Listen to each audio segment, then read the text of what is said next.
नमस्कार, मैं हूं अमर उपाध्याय और आपका स्वागत है ब्रेकिंग अमर में। और ये जो खूबसूरत चेहरा देख रहे हैं जो ग्लो कर रहा है शाम के समय, ये इस चेहरे का नाम है नीतू गुप्ता। तो स्वागत है नीतू, कैसे हो आप?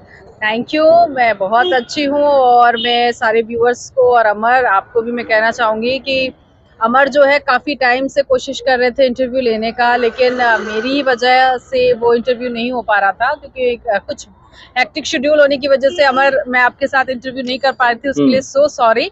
मैं आपके पूरे ऑडियंस को भी कह रही हूँ कि बहुत देरी से इंटरव्यू देने के लिए सो सॉरी। नहीं, ऑडियंस को पता भी नहीं था ना कि मैं लाइन अप कर रहा हूँ, ये भी है। हाँ, तो ये है कि मैं अमर से कह रही हूँ, ऑडियंस के सामने कह रही हूँ कि अमर बहुत भाई VIP है। बहुत सॉरी क्योंकि मैं आपको इंटरव्यू नहीं दे पा रही थी। लेकिन फाइनली आज हम लोग मिले हैं और बहुत सारी बातें करेंगे। और अच्छा, इंटरव्यू नहीं दे पा रही हो ऐसे बोल रही हो जैसे पता नहीं कितनी बार फोन किया है। मात्र 2 बार।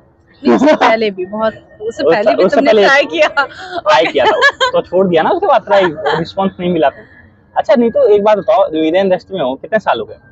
मुझे मीडिया इंडस्ट्री में तकरीबन 8 साल हो चुका है। अच्छा। और मैंने मीडिया इंडस्ट्री में जब कदम रखा था तब से लेकर अब तक काफ़ी डेवलप मैं देख रही हूँ इस इंडस्ट्री में। और अब तो ऐसा है कि आप जितना क्रिएटिव इस इंडस्ट्री में करोगे उतने आप आगे बढ़ोगे। तो ये चीज़ें बदलाव इन 8 सालों में मैंने देखा है। अच्छा नीतू, एक बार बताओ, जो तुम्हारा प्रीवियस चैनल था उसका एक्सपीरियंस सबका एक खराब रहा, तुम्हारा कैसा रहा? प्रीवियस चैनल देखो, मेरे अकॉर्डिंग ये होता है कि हर चैनल आपको कुछ ना कुछ सिखाता है। मैं हर चैनल से कुछ ना कुछ सीख कर आती हूँ, चाहे वो चैनल किसी भी तरह का। आपको वहाँ पर काम करना है, आप अपना कितना एफर्ट लगा रहे हो ये मैटर करता है। तो मेरे चाहे इससे पहले वाले चैनल की बात हो या उससे पहले भी कितने भी चैनल है, हर चैनल से कुछ ना कुछ मैंने सीखा है। और फिर उसी के बलबूते में फिर आगे दूसरे चैनल्स जो हैं वो ज्वाइन करते हैं। अच्छा नहीं, तो अक्सर हम देखते हैं कि मीडिया इंडस्ट्री में जो भी नए आजकल बच्चे आ रहे हैं, 8 साल पहले वातावरण कुछ और था और जब जो आज का वातावरण, जो 2023 का वातावरण है, उस चीज को देखते हुए बच्चे उतना मतलब सीरियस नहीं हो पा रहे। उस चीज को लेकर क्या उन लोगों को समझना पड़ेगा? क्या मीडिया इंडस्ट्री का क्या तरीका बदला है इन 8 सालों में? 2023 में मीडिया इंडस्ट्री क्या क्या क्या रिक्वायरमेंट है मीडिया इंडस्ट्री में नए एंकर्स के लिए? देखिए, जो नए एंकर आ रहे हैं वाकई ये बिल्कुल सही आपने कहा कि अब जो जनरेशन आ रही है वो काम के प्रति उतनी क्रिएटिव भी हम कह सकते हैं कि वो काफ़ी क्रिएटिव भी है, लेकिन अगर उसको लगता है कि इन्वायरमेंट में वो नहीं ढल पा रहा है तो वो अपना इंटरेस्ट नहीं दिखा पाएगा। क्योंकि पहले क्या होता था, लोगों को ऐसा लगता था काम करना है मुझे तो मैं अपना एक्स्ट्रा एफर्ट दिखाऊं, लेकिन अब लगता है कि अगर मुझे इसमें इंटरेस्ट नहीं है तो मैं किसी और फील्ड में जाऊँगा। लेकिन अगर आप आ रहे हो इस फील्ड में तो आप चीज़ों को समझो, बेहतर जानने की कोशिश करो और डीपली पढ़ो। सबसे बड़ी बात ये है कि आजकल के जो एंकर्स आ रहे हैं 4 पन्ने पढ़ लेते हैं। I am sorry for that people जिनके लिए मैं ये कह रही हूँ, लेकिन ये हकीकत है। 4 पन्ने पढ़ लेते हो, फिर सवाल जवाब का सिलसिला शुरू हो जाता है। आप सवाल जवाब करो, अच्छी बात है और करना भी चाहिए, हमारा काम है। लेकिन हाँ, आप अगर उसको बिल्कुल सिरे से पढ़ोगे ना तो आप चीज़ों को समझोगे कि सही क्या है, गलत क्या है और फिर एक बेहतर सवाल आप जो है सामने वाले पर्सन से पूछ सकते हैं। ये ना सही है, सही सही निशाना साधा अपने राइवल पर। नहीं, नहीं, ऐसा बिल्कुल नहीं है। मैं सभी लोगों के लिए कह रही हूँ कि जो भी इस इंडस्ट्री में आ रहा है, आप पढ़िए, क्योंकि ये इंडस्ट्री ऐसी है कि आप जितना पढ़ेंगे उतना आप बेहतर बनेंगे। कहते हैं ना, बूंद-बूंद से घड़ा भरता है। तो आप अपने अंदर वो ज्ञान भरिए, जिससे कि आप एक अच्छे किताब बनकर निकल सकें। अच्छा नीतू, हमेशा ये देखा गया है कि मतलब होता है ना कि जब मीडिया इंडस्ट्री में जो लोग काम करते हैं वो तो खैर वाकिफ हैं, जो मीडिया इंडस्ट्री में काम नहीं करते वो वाकिफ नहीं होते कि वो सुना देते हैं, एंकर्स को ही सुना देते हैं जो टेलीप्रॉम पढ़ के, मतलब यही सी बात है कि टेलीप्रॉम पढ़ रहा है बंदा, कोई ब्रेकिंग आ गई तो उस टेलीप्रॉम को काट के ब्रेकिंग करनी पड़ती है। तो उस चीज को कैसे समझा जाए कि जो ऑफ कैमरा जो पर्सन टीवी देख रहा है उसे क्या चीज को समझ के एंकर को बोलना चाहिए? क्वेश्चन समझ में आ गया ना? मेरे को समझ में आ गया है क्वेश्चन आपका अमर। और दूसरा ये है कि हाँ, वाकई लोग जो है एक धारणा बना लेते हैं कि ये फलाने पार्टी का चैनल है, ये इस पार्टी का चैनल है। इस टाइम पे मैं ये कहना चाहूँगी कि आप जो देखना चाह रहे हैं वो चीज़ें दिखाई जाती हैं टीवी पर। और बहुत सारे कहते हैं ना कि एक आकांक्षाएं जो हैं वो किसी की पूरी नहीं हो सकती हैं। आप सारी चीज़ें एक में ढूंढ लो, ऐसा नहीं होता है। तो यही है कि हम कोशिश करते हैं कि जो जनता है हम उनको जो वो चाहती है, जो देखना चाहती है वो चीज़ें दिखाए। और ये कोशिश हर इंडस्ट्री जो है वो इस इंडस्ट्री में हर सेंटर जो है वो कर रहा है, हर मीडिया ग्रुप जो है वो कर रहा है कि जो आज की जनता है, जो आज के युवा हैं, उनको देश में जो स्थिति हो रही है उस स्थिति को दिखाया जाए, समझाया जाए, वो पूरी कोशिश की जाती है। अच्छा नीतू, हम ये भी देखते हैं ना, कई बार होता है कि मीडिया इंडस्ट्री में हम लोग काम कर रहे हैं, जैसे आप हो या मैं हूँ, वाकिफ होते हैं। कई बार होता है ना कि मीडिया इंडस्ट्री में कईयों का फैन बन जाते हैं, जो बड़े एंकर्स होते हैं उनके फैन बन जाते हैं। कभी ऐसा हुआ है कि आपके साथ कोई फैन मोमेंट? फैन मोमेंट का मेरे को ऐसा लगता है, नीतू सोची क्या ही सवाल पूछ डाला इसने? नहीं, फैन मोमेंट का मेरा ये रहता है कि ठीक है, लोगों अच्छी बात है, कोई किसी को पसंद करता है, उसकी बातों को पसंद करता है, उसके बोल विचार को पसंद करता है, अच्छी बात है, होना भी चाहिए। रहा सवाल मेरा, तो मैं इंडस्ट्री में काम करती हूँ, मैंने कभी इतना गौर नहीं किया कि कोई फ़ैन है या नहीं है।